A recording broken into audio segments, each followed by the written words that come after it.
Anti-Trump, la nueva alianza europea por el Ártico. Prestad atención. A principios de marzo, en Oslo, la capital noruega, el primer ministro canadiense Mark Carney se reunió junto a los líderes europeos de Noruega, Dinamarca, Suecia, Finlandia e Islandia. El motivo: crear una nueva alianza del Ártico sin Estados Unidos y sin Rusia. Y ojo, cuidado que esa cumbre no fue una más, porque llega después de años de escalada militar rusa en el Ártico, con docenas de bases y puertos reforzados por los países de esta nueva alianza. Y también llega después de que el propio Trump haya amenazado abiertamente y en varias ocasiones con invadir Groenlandia, mencionando incluso a Canadá como posible estado número 51 de Estados Unidos. Y es que, a pesar de que la atención mediática está ahora bien lejos del Ártico, lo cierto es que esta región se está convirtiendo cada vez más en un escenario de rivalidad entre grandes potencias y no es para menos. Porque hablamos de un territorio que tiene el tamaño de 2 veces Australia, pero que permanece invisible para los mapas políticos. Es un lugar donde el sol no se pone durante meses, donde la temperatura puede caer hasta 50 grados bajo cero, y con un océano que, hace poco, estaba congelado la mayor parte del año. Y es que el hielo del Ártico se está derritiendo a una velocidad alarmante, y debajo esconde algunos de los recursos más codiciados del planeta, atentos, como el 13% del petróleo sin descubrir del mundo, el 30% de las reservas de gas natural y hasta el 25% de las tierras raras globales, según varias estimaciones independientes. Además, el deshielo está abriendo nuevas rutas marítimas que podrían reducir a la mitad el tiempo de transporte entre Asia y Europa, transformando el comercio global, sin duda. Pero vaya, que no todo son cuestiones económicas, porque también está en juego la seguridad global, la protección del medio ambiente y la autonomía estratégica de Europa. Por ello, en este contexto, Canadá y los 5 países nórdicos han concluido 2 cosas incómodas. La primera es que el Ártico ya es un frente central de la nueva competencia entre las grandes potencias.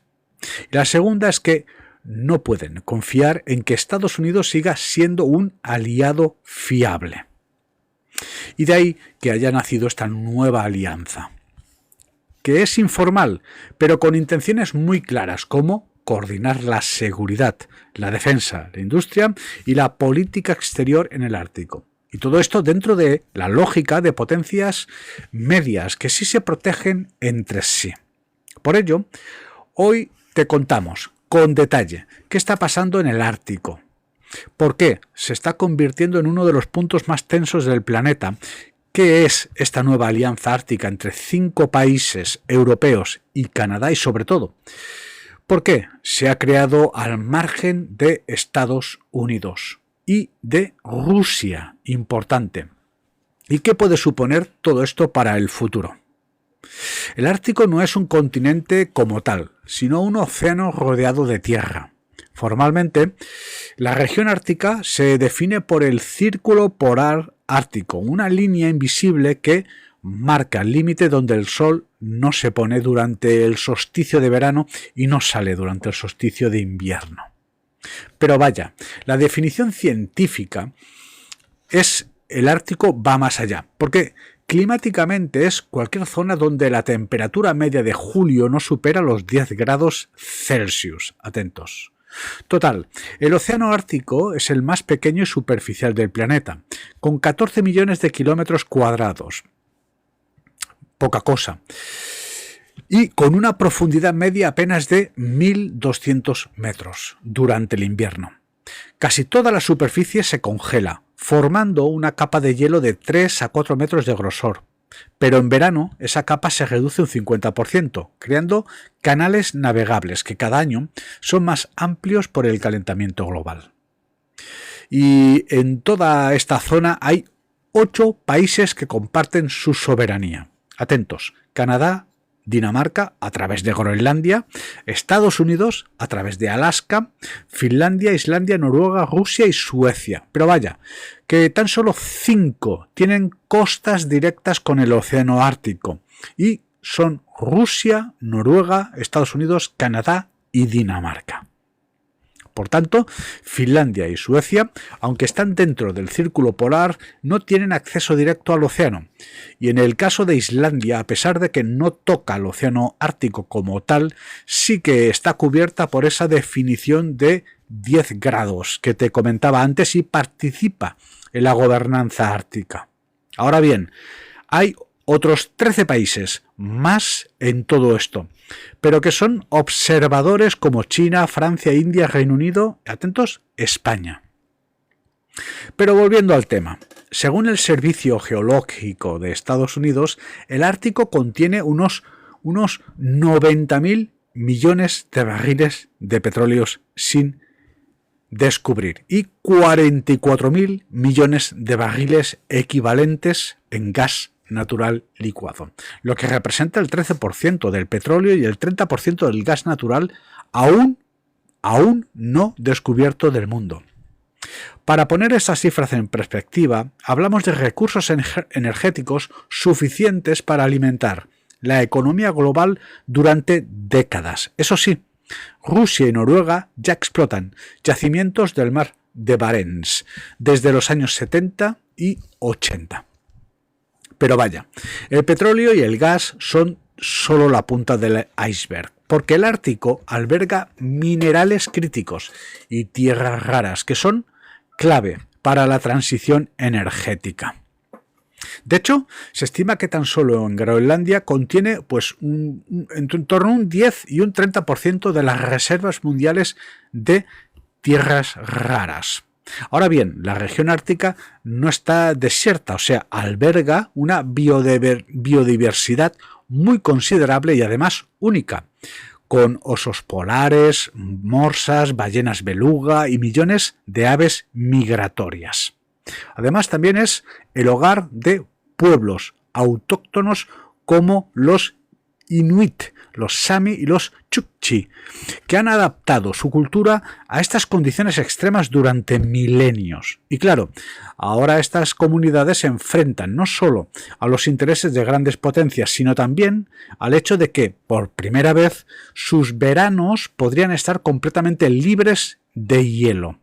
De hecho, este deshielo está siendo el detonante de una transformación geopolítica sin precedentes, porque el océano Ártico se está convirtiendo en un nuevo Mediterráneo. Exageramos, lo sé.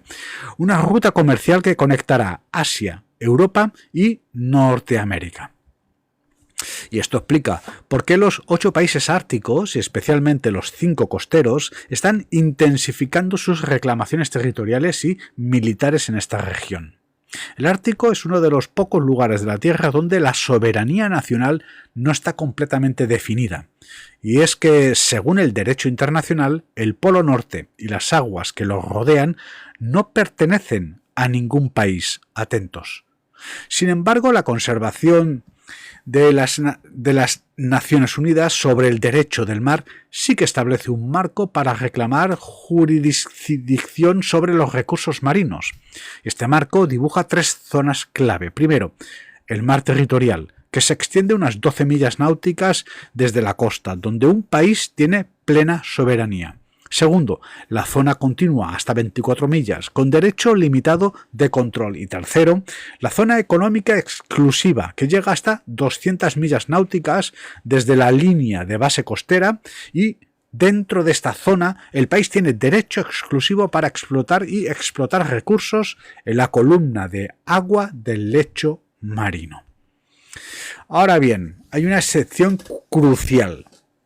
Si un país puede demostrar que su plataforma continental se extiende más allá de las 200 millas, pues entonces puede solicitar una extensión adicional. Y aquí es donde se libra la verdadera batalla geopolítica. Porque los 5 países con costa ártica han presentado reclamaciones superpuestas. Por ejemplo, Rusia, el actor más agresivo hasta ahora, presentó en 2001-2015 amplias reclamaciones que incluyen el Polo Norte y 1,2 millones de kilómetros cuadrados de fondo marino. De hecho, en 2007 Rusia simbólicamente plantó su bandera en el fondo del Ártico, a unos 4.000 metros de profundidad. Canadá y Dinamarca mantienen una disputa amigable, pero firme, sobre la dorsal de Lomosonov, una cordillera submarina que conecta Siberia con América del Norte. Noruega, por su parte, ha obtenido reconocimiento para extender su plataforma continental en el mar de Barents. Y Estados Unidos, aunque no ha ratificado la Convención de la ONU sobre el Derecho del Mar, mantiene sus reclamaciones a través de Alaska y ha intensificado sus operaciones navales en la región, como ha hecho Trump a través de su retórica imperialista respecto a Groenlandia. Ahora bien, como ya te dije en el vídeo sobre Trump que quiere invadir a Groenlandia, el quid de la cuestión no está en la isla únicamente, sino en la ruta comercial que pasa por un costado. Se trata de la ruta marítima del norte, que recorre las aguas árticas rusas desde el estrecho de Bahrein hasta el mar de Barents, y que supone una revolución logística. Y es que, comparada con la del canal de Suez, esta ruta marítima del norte es mucho más corta y reduce en un 30 y un 50% el tiempo de navegación entre Europa y Asia. Por todo esto, ya en 2024 el volumen de mercancías transportadas por esta ruta alcanzó casi 38 millones de toneladas. Poca broma. 8 millones de toneladas, un récord histórico impulsado por las inversiones rusas en rompehielos nucleares y la creciente demanda china de rutas alternativas. De hecho, China se autoproclama potencia ártica cercana por el uso de estas rutas y en octubre del 2025 el portacontenedores chino Istanbul Bridge completó el primer viaje comercial directo entre China y Europa por el Ártico. Y esta ruta, para gigantes chinos del comercio electrónico como AliExpress o Shein o Temu, podría reducir los plazos de envío a Europa de semanas a días. Pero vaya, el deshielo del Ártico también genera una ruta comercial interesante para Estados Unidos. De ahí la posición geográfica de Groenlandia sea tan estratégica y que Trump esté tan interesado, y que la situación esté creando un dilema casi existencial para la Unión Europea y los países europeos cercanos al gigante de hielo. De hecho, todo esto ayuda a entender la nueva Alianza Ártica.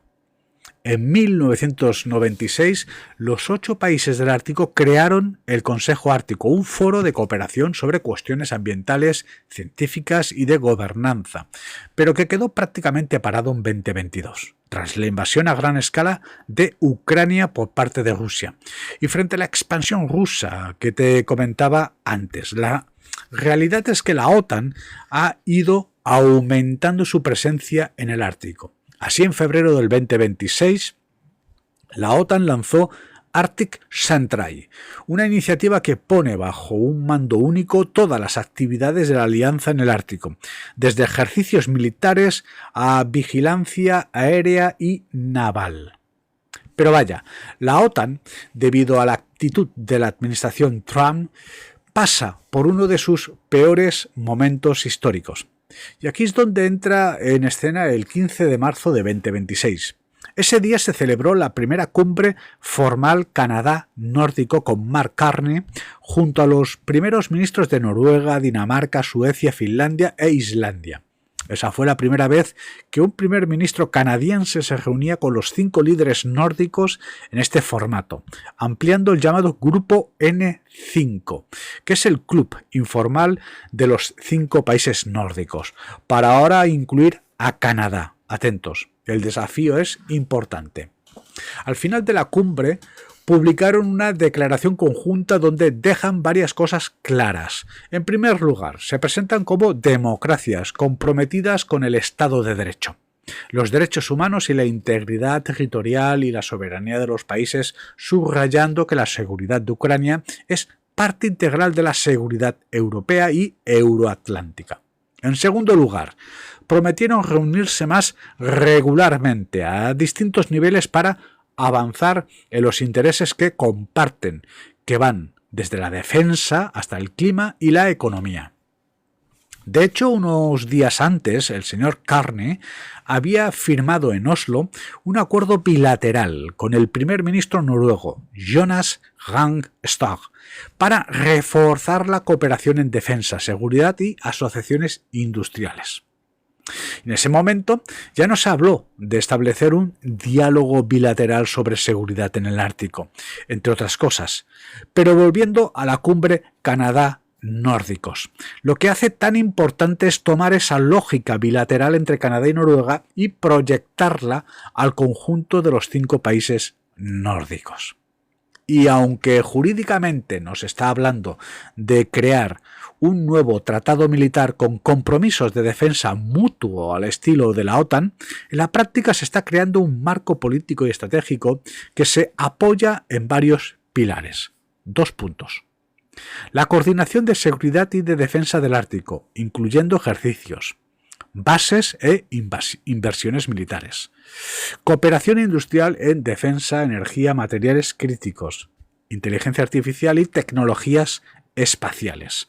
Coordinación diplomática sobre Rusia, Ucrania y el orden global, o sea, desde la Unión Europea hasta la OTAN. Y trabajo conjunto con comunidades indígenas del norte para desarrollar la región y gestionar el impacto del cambio climático. En resumen, la declaración remarca que los 6 países que comprometen con la seguridad del Ártico y a garantizar que la gente que vive allí en la región pueda prosperar en paz. Perfecto.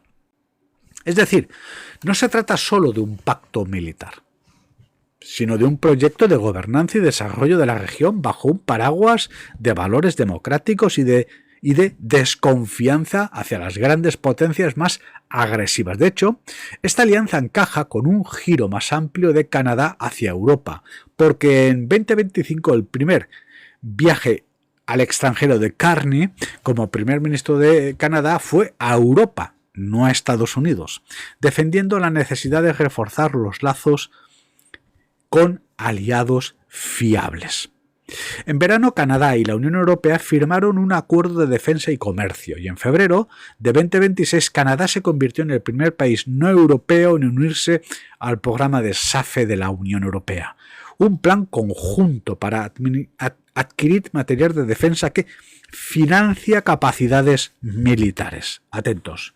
Todo esto convierte a la nueva alianza ártica casi en una alianza europea, pero sí, sin lugar a dudas, como una pieza más de una estrategia que es anclar al eje euroatlántico, pues no a los norteamericanos, sino a los canadienses.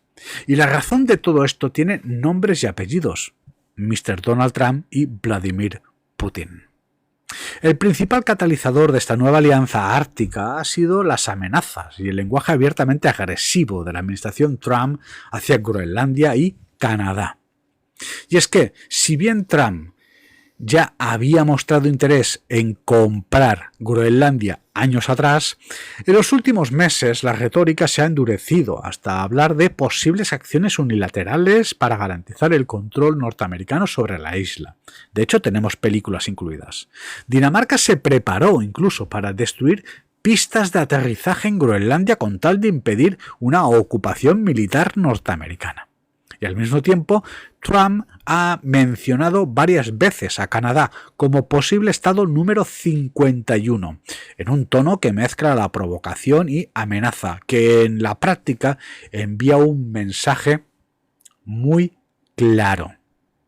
Estados Unidos, bajo este liderazgo, se siente con derecho a reordenar el mapa de sus vecinos. Por tanto, la conclusión para los aliados europeos, sobre todo para la nueva alianza ártica, está bien clara. Estados Unidos, con Trump, ya no solo es socio menos fiable, sino que puede convertirse en una amenaza directa. Y aunque la OTAN intenta responder lanzando Arctic Central, lo hace precisamente para gestionar las tensiones generadas por la crisis de Groenlandia y las presiones de Trump. Por ello, frente a esto, Canadá y los nórdicos optan por una doble vía. Punto número 1, reforzar la OTAN en el Ártico, pero evitando que sea el único paraguas y construir un marco propio entre democracias nórdicas y Canadá, que reduzca esa dependencia de Estados Unidos. En otras palabras, esta alianza es una forma diplomática de decir, entre comillas, bueno, hey, seguimos en la OTAN, pero no vamos a dejar que nuestra seguridad ártica en manos de un presidente que amenaza con invadir a sus aliados. Lo cual es bastante lógico. Ahora bien, el segundo gran motivo para crear esta nueva alianza ártica es Rusia y las acciones de Vladimir Putin. Y es que Rusia no solo invadió Ucrania, sino que también convirtió el Ártico en uno de los pilares de su estrategia militar y económica. Como te mostraba al inicio, Rusia controla más de la mitad de las costas árticas y concentra casi la mitad de las grandes bases militares de la región. Además, la suspensión de facto del Consejo Ártico dejó un vacío de gobernanza que Rusia ha aprovechado para reforzar su presencia sin muchas barreras. Y para los nórdicos, bueno, esto no ha pasado desapercibido en absoluto, porque Finlandia sabe lo que es enfrentarse a una invasión soviética. Suecia, aunque neutral durante décadas, tuvo conflictos prolongados con Rusia por el Báltico durante más de 300 años, creo recordar. Y la invasión de Ucrania reactivó todo esos traumas históricos y empujó a Finlandia y Suecia a abandonar la neutralidad e ingresar en la OTAN en 2023 y 2024. Y en este contexto, las potencias medias como Canadá o los nórdicos corren el riesgo de ser absorbidas o perjudicadas por los grandes actores si no forman coaliciones afines. Por ello, la nueva Alianza Ártica se presenta como una coalición de potencias medias que comparten tres rasgos. Son democracias consolidadas con alto nivel de desarrollo humano, tienen una ubicación estratégica en el norte con territorios dentro y muy cerca del Ártico y son economías avanzadas con industrias relevantes en energía, defensa, alta tecnología y recursos minerales. Y evidentemente, esta alianza lanza un mensaje directo a Rusia, Estados Unidos o incluso China, remarcando que el Ártico no es un espacio donde puedan hacer lo que quieran sin reacciones ajenas. Ahora bien, la pregunta importante sería, 2 puntos. ¿Qué puede suponer todo esto de cara al futuro del Ártico y la OTAN? Pues vamos a verlo. Hay 3 escenarios, atentos, 3 escenarios razonables, basados en lo que, bueno, pues ya han dicho y hecho en las nuevas alianzas árticas. En primer lugar, el primer escenario es que la alianza pase de ser un formato informal a un marco más estructurado, con reuniones regulares, grupos de trabajo permanentes y quizá algún tipo de Consejo Ártico democrático paralelo al Consejo Ártico original.